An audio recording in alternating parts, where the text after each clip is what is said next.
നമസ്കാരം. Post card ഓൺലൈനിലേക്ക് സ്വാഗതം. VD. Satheesan, Pinarayi Vijayan, ഇവരിൽ ആരെയാണ് ജനങ്ങൾക്ക് കൂടുതൽ ഇഷ്ടം? നമുക്കൊരു വോട്ടെടുപ്പ് നടത്തിയാലോ? 25 പേരോട് നമുക്ക് ചോദിക്കാം. പ്രതിപക്ഷിച്ചിരുന്നിട്ട് ഇപ്പോഴത്തെ ഭരണത്തിനെതിരായിട്ട് പോരാടുന്ന ജനങ്ങൾക്ക് അനുകൂലമായിട്ടുള്ള നടപടികൾക്ക് വേണ്ടി പോരാടുന്നതുകൊണ്ട് അയാളുടെ ഊർജ്ജമുണ്ട്. ഒരു മാറ്റം വേണ്ടേ?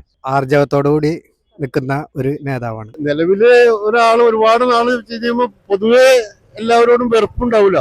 പിന്നെ വിലക്കയറ്റം അത് വൻ രൂക്ഷമാണ്. സാധാരണക്കാർക്ക് ജീവിക്കൽ ഇച്ചിരി ബുദ്ധിമുട്ടാണ്. ഇത് മാത്രമേ നമുക്ക് എടുക്കാനുള്ളൂ. നമ്മളിപ്പോ ഈ കഴിഞ്ഞ 9.5 വർഷമായിട്ട് ഇവിടുത്തെ കേരളത്തിലെ ജനങ്ങളെ അനുഭവിച്ചുകൊണ്ടിരിക്കുക. ഏത് മേഖലയിൽ ചെന്നാലും അല്ലേ, ജനങ്ങളെ ബുദ്ധിമുട്ടിക്കുന്ന ഒരു ഭരണമാണ് ഇപ്പൊ നടന്നുകൊണ്ടിരിക്കുന്നത്. അപ്പൊ ഇതിനൊക്കെ ഒരു മാറ്റം വരാൻ വേണ്ടിയിട്ട് തീർച്ചയായിട്ടും സതീശൻ സാർ തന്നെ വരും എന്നുള്ളതാണ്. എന്തുകൊണ്ടാന്ന് വെച്ചാല് പിണറായി വിജയൻ സാർ നല്ലൊരു ആളായിരുന്നു. ഇപ്പം കുറച്ച് തുടർ ഭരണം കിട്ടിയപ്പോൾ ആള് മാറിയെന്ന് തോന്നുന്നു. അതുകൊണ്ട് പ്രവർത്തന രീതിയും ആൾക്കാരോടുള്ള സമ്പർക്കവും ഒക്കെ നല്ലതാണ്, വലിയ ഇതിലാണ്. യു ഡി എഫ് അത് പിന്നെ അങ്ങനെയല്ലേ, പുള്ളി യു ഡി എഫ് ആണല്ലോ, യു ഡി എഫിന്റെ ഭരണം വരാൻ തന്നെ ആഗ്രഹിക്കുന്നത്. നല്ല ഭരണാധികാരിയാണ് വി.ഡി. സതീശൻ കാര്യങ്ങളൊക്കെ തുറന്നു പറയും. ഞങ്ങൾക്കൊരു പ്രതീക്ഷയുണ്ട്, എന്തെങ്കിലുമൊക്കെ നടക്കാൻ സാധ്യതയുണ്ട്. വി.ഡി. സതീശൻ കോൺഗ്രസ് അടുത്ത പ്രാവശ്യം കോൺഗ്രസേ ഭരിക്കുകയുള്ളൂ, ഭരിക്കാൻ സാധ്യത.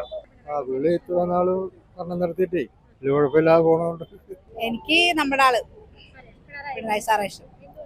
എന്തുകൊണ്ടെന്ന് വെച്ചാൽ എനിക്ക് എന്താണെന്ന് അറിയില്ല, പണ്ട് മുതലേ പുള്ളിയുടെ ഒരു ഫാനാണ്. രണ്ടുപേരും ഇഷ്ടമാണ് എനിക്ക്. രണ്ടുപേരെ ഇഷ്ടം. ശക്തമായ പ്രതിപക്ഷ നേതാവെന്ന നിലയിൽ കേരളത്തിലെ ഇന്നുണ്ടായിക്കൊണ്ടിരിക്കുന്ന എല്ലാ പ്രശ്നങ്ങൾക്കും വളരെ പഠിച്ച് മനസ്സിലാക്കിയിട്ട് പറയുന്ന ഒരു നേതാവാണ് വി.ഡി. സതീശൻ തന്നെ, സംശയമില്ല. അടുത്ത മുഖ്യമന്ത്രി വരെ ആകും. സതീശൻ തന്നെ നേതാവ്. കാരണം നമ്മളെല്ലാവരും ഉദ്ദേശിക്കുന്നത് ഇവിടെ ഒരു മതേതരത്വ സ്വഭാവമുള്ള ഒരു ഗവൺമെന്റ് വരാം. അതിന് സതീശൻ തന്നെ ഉത്തമ നേതാവ്. അദ്ദേഹത്തിന്റെ ഇതെന്ന് പറഞ്ഞു കഴിഞ്ഞാല് അദ്ദേഹം പറഞ്ഞ വാക്കുകൾ പാലിക്കുന്നത്. അതുകൊണ്ടാണ് അദ്ദേഹത്തിന് ഇന്നത്തെ സ്ഥിതിവിശേഷത്തിൽ കേരളത്തില് നടക്കുന്ന ഭരണങ്ങളിൽ സാധാരണക്കാർക്ക് ഒരുവിധം നല്ല രീതിയിലുള്ള കാര്യങ്ങൾ നടക്കുന്നുണ്ട്. എനിക്കിഷ്ടമാണ് അദ്ദേഹത്തെ. എനിക്ക് കാരണം ഒരുപാട് ഇന്നസെൻസി തോന്നുന്നുണ്ട്. മേ ബി അദ്ദേഹത്തെ വരും. ഇത് തന്നെയാണ്, അതായത് നാടിന്റെ നന്മയ്ക്ക് വേണ്ടിയിട്ട് നമ്മൾ സജസ്റ്റ് ചെയ്യുന്ന ഒരു വ്യക്തിയാണ്. കാരണം എനിക്കറിയാവുന്ന ആളാണ്, പറവൂരാണ്, എൻ്റെ വീട് ആലുവയാണ്. വ്യക്തിപരമായിട്ടാണ് ഞാൻ പറയുന്നത്. ഇയാളെ എനിക്കറിയാവുന്ന ആളാണ്. ഇയാൾ ചെയ്തിരിക്കുന്ന കാര്യങ്ങളെല്ലാം നന്മയ്ക്ക് വേണ്ടി മാത്രമേ ചെയ്തിട്ടുള്ളൂ. കാരണം ഞങ്ങൾക്കാർക്കും ഇയാളെ കുറിച്ചൊരു കറക്ഷൻ പറയാൻ കിട്ടിയിട്ടില്ല.